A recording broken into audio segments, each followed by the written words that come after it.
Welcome everyone, this is Kerjims channel. Now we are back to our episodes of two Samira champions and comparison featured by Wild League, League of Legends versus the Mobile Legend Bang Bang. But before that, please like and subscribe to my channel and don't forget to click the bell icon so you will be notified to our new next episode video. Let's do this!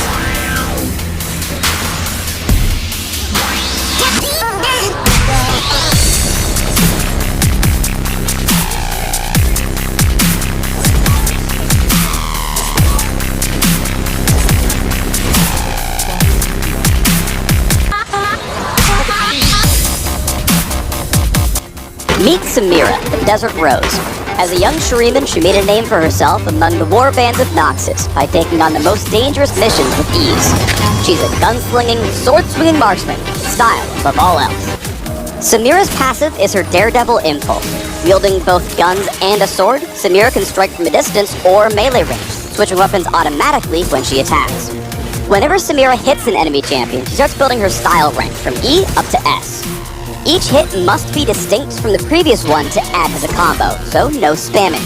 Weave auto attacks and abilities to stack your style. The more stylish you are, the faster you move. Increase its rank up to S to activate your ultimate, with more on that later.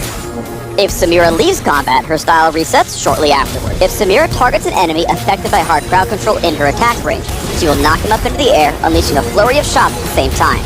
Juggling ain't just for clowns. As at a shot, and the first enemy gets got. If that enemy is in melee range, Samira instead slashes with her sword.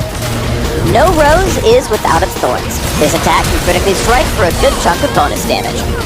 Passive that grants bonus damage to attacks with her blade.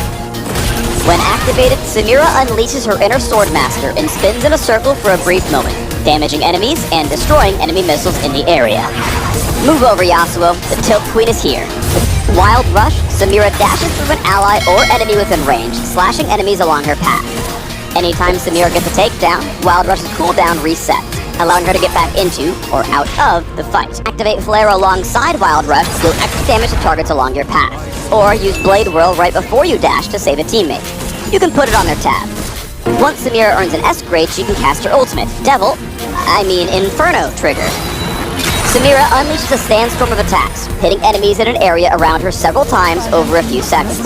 These shots can critically strike and activate lifesteal, but not on hit effect. Hard crowd control will knock Samira out of her ultimate, so look for the right moment to go bang bang bang. Since Samira is always spoiling for a fight, this spell has no cooldown. As soon as you have enough style, she's ready to go again. And I'm not even looking. Samira is at her best when she's weaving in and out of fights, unloading at the perfect time. During the laning phase, she styles on enemies who depend on skill shots and forces them to fight on her terms. Pair her with an engaged support for some flashy plays in the bot lane. Team fights are where Samira really gets lit. Build style by weaving autos in between each ability as you go. Inferno Trigger can interrupt Blade Whirl, so such a short range and only one escape tool, choosing the right fights with Samira is the difference between living fast and dying young. Be careful about being too wild with Wild Rush. Going in at the wrong time or on the wrong target can turn Samira into sad. Ready to show off your play style in the bot lane? Play Samira, the Desert Rose.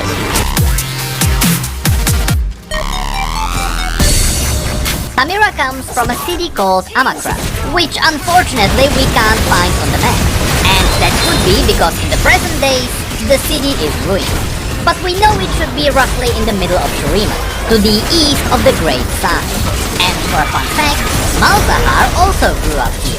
But he left this place in pursuit of his vision of the void, years before Samira's story even happened. Anyway, in this city, young Samira and her parents lived as street performers.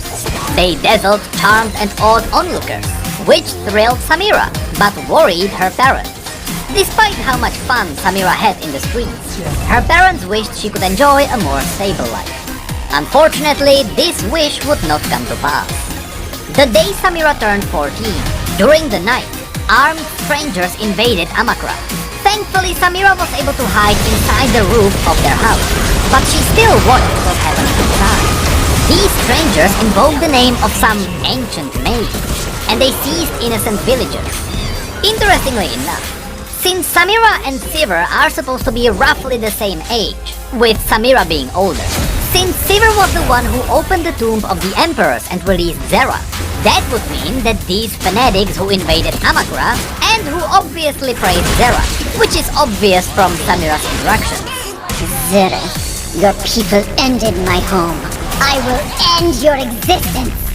Well, they likely did it while Zerath was still locked in the tomb, which means that somehow, even from within the darkness underneath Shurima, Zerath still held some influence over the people above. Anyway, the night these fanatics invaded Amakra, many people were slain before Samira's eyes. But she did not cry. She did not scream. Instead, she was taken over by her anger.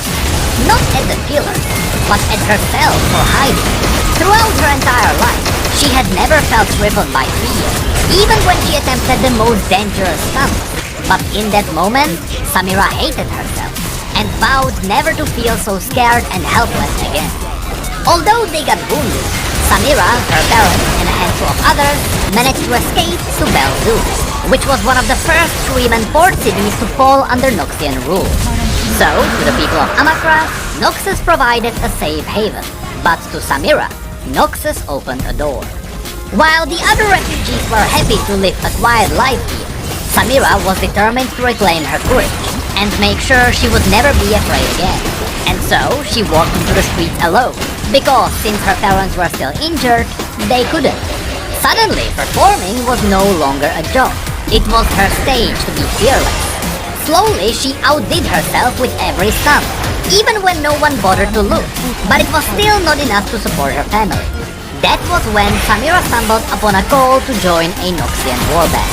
Of course, drawn to the excitement and the financial rewards she would get, she signed up. There, in the warband, her physical strength and agility amazed her comrades. Swift with her blade, sharp with her aim, and with years of performing, Samira reveled in her raw athleticism, excelling in combat, but flattering in discipline. After 2 years of training, her recklessness frustrated her commanding officers, except for one, Captain Indari, a person whom Samira often mentions in her quotes. Indari was a great captain. She taught me how to shoot. I taught myself how to cheer. As a former saboteur, Indari valued Samira's fearlessness, and she offered her a position in her private warband, which was a specialized unit charged with missions that were deemed too dangerous for standard Noxian soldiers. And so, hungry for the dangers it promised, Samira agreed without hesitation. After this, she fully embraced the Noxian culture, finding her own strength and style amid life and death shootouts and breathtaking sword fights. In her free time, Samira would visit her family and tell them about the story, which she immortalized on her body in the form of tattoos, each representing only her most unforgettable feats. As a cool fact, Samira also has a quote referencing this in the game. Really? Ha! Maybe I'll get a tattoo to celebrate the occasion. Either way, to her, what mattered most was challenging herself to turn danger into thrill and thriving off the constant risk that made her feel truly alive. But then, one day, following orders which came from the Noxian capital city, Indari's unit found themselves on the rock-ruined plains, which we can find on the map in southern Noxus, not too far away from Piltover and Belzu. They were sent here to crush an uprising of people who wanted to leave the Empire. As the warband located the enemy stronghold and approached the rebel leader, the fortress exploded. But not knowing fear anymore, Samira dove headfirst into the chaos, even as the fortress collapsed, which resulted in her permanently injuring her right eye. Feeling neither scared nor helpless, she wasted no time in finding Indari and dragging her to safety. Unfortunately, Indari sustained a much more serious injury. The captain could no longer move her legs. This mission made Indari hate herself for failing as their leader, and so when all the survivors returned, she immediately disbanded the unit. Discharged and with no other opportunities rousing her interest, Samira came back home to Belzu. But living in that relatively quiet port city was no longer a lifestyle she could endure. So instead, Samira returned to the Noxian capital and looked for Indari. Since Indari was the only captain who supported her during her training, she believed her former captain understood the thirst for challenge in ways nobody else could. So Samira wanted to use Indari's connections in the military and in the noble houses of Noxus.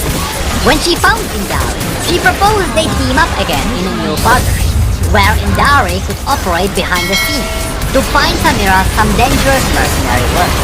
Reluctantly, Indari agreed, but since they were on their own, she left Samira alone on the battlefield with no support, and Samira couldn't be happier.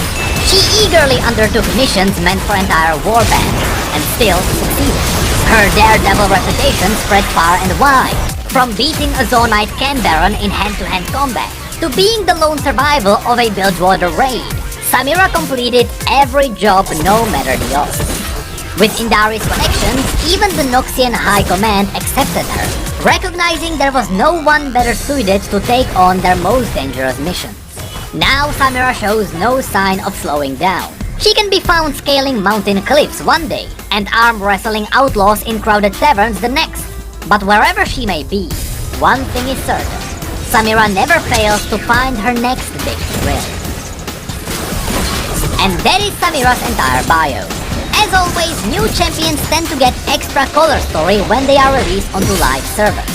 And I have a feeling that her color story will tell us about one of her mercenary missions in Thresh, because that would explain this quote.